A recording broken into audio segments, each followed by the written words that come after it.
안녕하세요. 정두희 교수입니다. 오늘은 AI 혁신에서 기술적인 이야기를 해보겠습니다. AI를 통해서 혁신을 하기 위해서는 AI 기술의 핵심적인 기술을 이해해야 합니다. 그러기 위해서 먼저 인공지능의 기술적 의미를 다시 한번 살펴보겠습니다. 인공지능은 인간의 지각 능력, 추론 능력, 학습 능력, 이해 능력을 컴퓨터 프로그램으로 실현한 기술입니다. 과거의 컴퓨팅은 인간이 if, then, else 이런 프로그래밍 언어를 입력해서 연산 방법을 정해주면 컴퓨터는 그대로 실행해서 정확한 답을 찾아내는 방식이었습니다. 그러나 인공지능은 인간에 의해 프로그래밍 되는 게 아니라 컴퓨터가 스스로 필요한 정보를 인지해서 습득하고 연산과 의사결정을 합니다. 초기 인공지능 기술은 사전 프로그래밍에 의해서 추측 또는 이 추론을 하는 전문가 시스템 플랫폼 형태로 개발됐습니다. 이후에 지속적인 기술 발전이 이루어졌고요. 사람의 인지 능력을 모방해서 인식, 예측, 자동화, 소통, 생성 이런 기능을 구현을 하고 음성 번역이나 로봇공학, 인공시각, 문제 해결, 학습과 지식 획득 이런 다양한 분야에서 다양한 활동을 했습니다.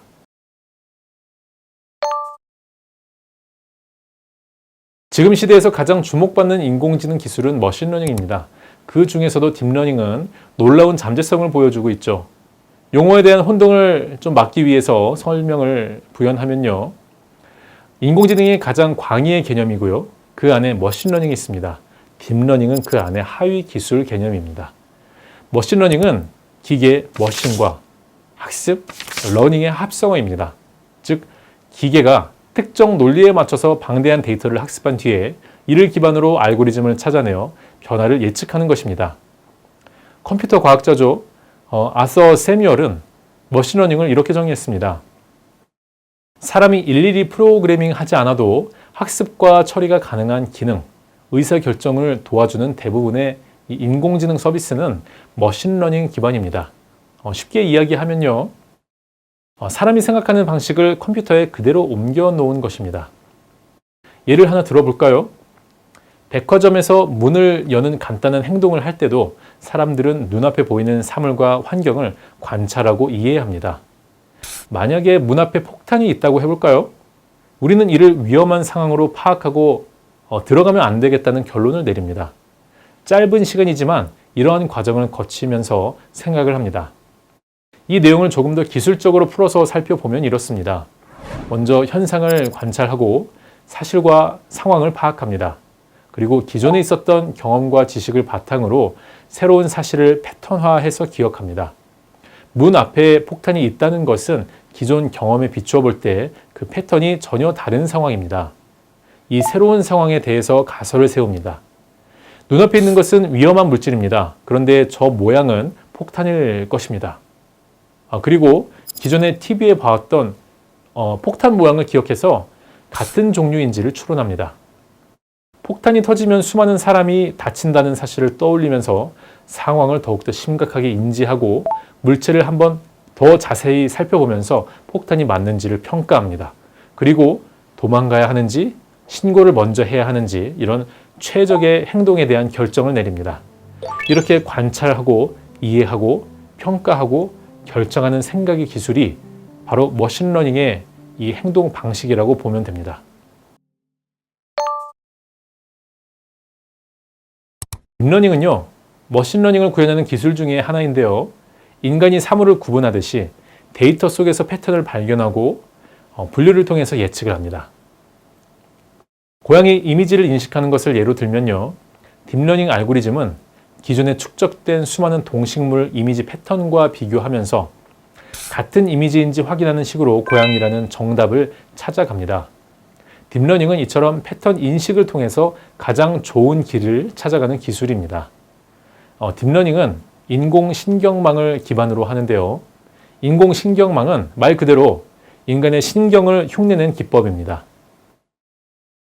사람의 뇌에서 일어나는 정보 처리 과정을 살펴보면 눈이나 귀 같은 감각기관에서 받아들이는 정보가 뉴런을 통해서 뇌로 전달되고요. 뇌는 이 정보를 토대로 판단을 하면서 무엇을 할지 각 기관에 명령을 내립니다. 뇌에는 여러 개의 뉴런이 연결되어 있는데 올바른 뉴런을 찾아가는 방식으로 복잡한 연산을 수행합니다. 이렇게 두뇌가 하는 활동을 모방한 게 인공신경망입니다. 딥러닝에서 딥이라는 것은요, 사람의 뇌세포를 모방한 인공신경망이 여러 개의 층, 레이어로 구성되어 있다는 의미이고요. 이 두뇌의 작용의 프로세스를 본떠서 기계 스스로 데이터를 분석하고 답을 냅니다.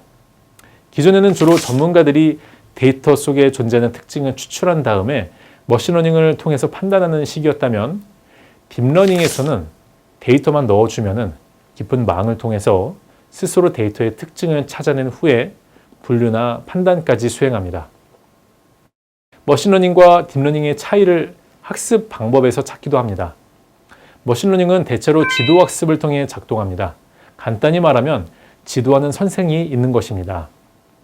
컴퓨터가 학습할 데이터를 선별하는 것부터 원하는 결과값이 나올 수 있도록 데이터와 알고리즘을 조정하는 선생 역할을 사람이 합니다.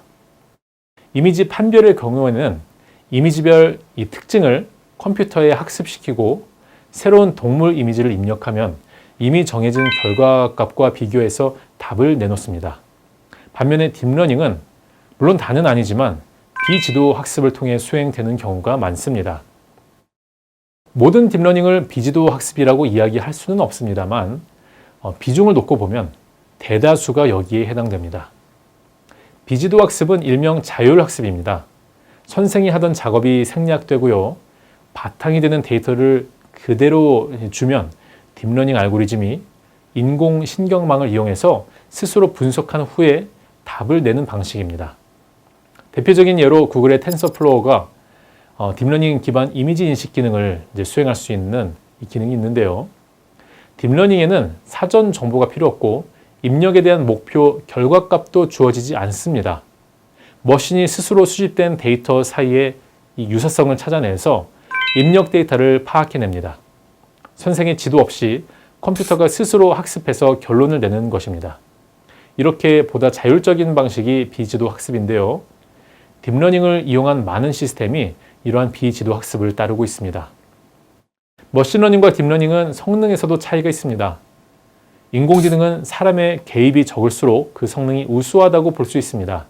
예를 들어서 빨래 바구니에 여러 옷이 겹쳐져 있을 때 머신러닝은 미리 정의된 특징을 분석해서 이를 예측의 기반으로 삼기 때문에 옷 하나하나를 인식하기가 어렵습니다. 반면에 딥러닝은 사물이 서로 겹쳐져 있는 복잡한 사진도 이해합니다. 대상을 인식하는 역할을 하는 것을 노드라고 하는데요. 이 노드가 따로 떨어진 계층에 배열되어 있고 또 각 노드는 사진 속의 개별 요소, 즉 빨래 한 장 한 장을 검토한 다음에 이를 완전히 이해하기 위해 연산을 합니다. 연산 결과로 생성된 신호가 다른 노드로 전달이 되고 그 후에 계층 내의 모든 신호를 전체적으로 평가해서 사진 속 옷이 각각 정확히 무엇인지 최종적으로 예측합니다. 단체 사진에서 사람의 얼굴을 식별할 때 머신러닝을 이용한다면 이 코, 눈동자 이런 각 부위에 대한 특징을 제공해야 합니다. 하지만 딥러닝은 여러 장의 사진 데이터를 제공하면 이를 검토해서 여러 특징들을 스스로 이해함으로써 사진 내용을 독자적으로 예측합니다. 딥러닝은 10여 년 전부터 막강한 성능을 뽐내기 시작했습니다. 특히 2000년대에 들어서는 연산 과정에 클라우드 기술이 적용되면서 새로운 국면을 맞이하게 됩니다. 클라우드를 이용해서 대규모의 연산을 할 수 있게 되자 딥러닝의 이 숨겨진 힘이 세상에 드러나게 되었습니다. 2011년 앤드류 응 교수가 구글과 함께 수행한 구글 브레인 프로젝트의 결과를 세상에 발표하면서 딥러닝의 위력이 더욱 널리 알려지게 됐죠. 컴퓨터 16,000대를 연결해서 유튜브에 올라온 1000만 개의 이미지 중에서 어떤 것이 고양이인지를 찾는 데 성공한 것입니다. 프로젝트의 내용은 간단했지만 그 방식은 센세이션을 일으켰습니다. 사전에 고양이에 대한 정보를 입력하거나 이미지 경계를 찾아서 구분하는 작업을 전혀 하지 않았기 때문이죠. 스스로 데이터의 핵심 내용을 추출하고 판단을 내리는 자율학습을 한 것입니다. 딥러닝이 정보를 처리하는 기능을 수행할 때 사람의 역할이 없었다지만 처리할 정보를 입력하는 일만은 사람이 했습니다. 그런데 구글 브레인의 딥러닝은 입력마저 기계가 수술했습니다. 바로 강화학습입니다. 강화학습은 스스로 학습하는 방법만으로 문제를 해결하는 알고리즘입니다. 2016년 이세돌을 이긴 기존 알파고는 바둑 선수 수천 명과 대결을 하고 전문가가 제공한 수많은 기보를 통해서 바둑을 학습했지만, 이와 달리 강화학습 기반의 업그레이드 버전인 알파고 제로는 기본적인 바둑 규칙을 배우는 것 외에는 인간의 도움을 전혀 받지 않았습니다. 알파고 제로는 이 방식으로 3일간 약 500만 회 정도의 대국을 스스로 치렀고, 기존 알파고와의 대결에서 100전 100승을 기록했습니다. 스스로 학습하는 과정에서 인간이 시도하지 않은 방법도 개발했다는 점에서 더욱 세상을 놀라게 했습니다.